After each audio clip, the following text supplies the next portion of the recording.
Here's Apologist Clay Jones getting worked up talking about unbelievers. The judgment comes for you because you don't look. They don't like God. I don't believe that anyone ever rejects the properly presented gospel for purely intellectual reasons. I don't think that ever occurs. And now atheists are going, "Oh no, that's not true. I have well, at the judgment, that'll all be exposed, and we're going to see." So they're just making up excuses, and you're going, "Oh, there's not enough evidence for Christianity." No, you are wicked, and you don't want Christianity to be true. To us deconverts who have been around the block for a while, this is nothing new. As my friend the Apostate has written, by and large, it doesn't matter what you tell believers about your reasons for leaving the faith, because no matter what it is, they will ascribe to you whatever best works for them. Apostates will run into this repeatedly. I didn't believe the right brand of Christianity. I'm angry at God for something. I didn't say the right words. I didn't believe the right things about Jesus. I put too much stock in inerrancy. I didn't believe the right Bible version. I was too fundamentalist. I was too liberal. I was corrupted by studying philosophy at a secular university. I was put off by the hypocrisy I encountered in a fundamentalist Christian school. I was too intellectual and not practical enough. I believed with my head and not with my heart, a phrase that still rings meaningless to me. I want to fornicate with impunity. And on, world without end.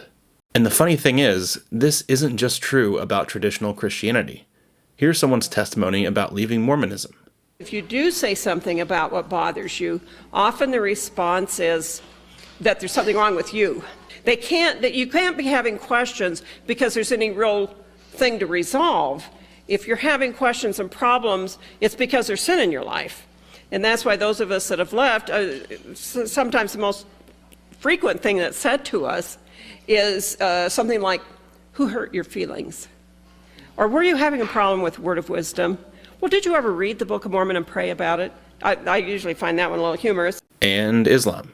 Muslim apologists would like to make it look like people like me are simply evil. We are simply enemies. We are liars. We are the devil. This is how they try to explain to themselves why we are doing the things that we are doing. This is how they try to explain to themselves why Allah would punish us in the afterlife for refusing to believe and for leading others astray. Is it just an amazing coincidence that anyone who leaves any religion ever either has nefarious motives or never really understood it?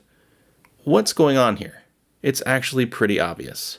When you paint those who disagree with you with the universal brush of bad faith or uninformed, then you tacitly give yourself permission to not take what they say too seriously. What an amazing belief protection mechanism.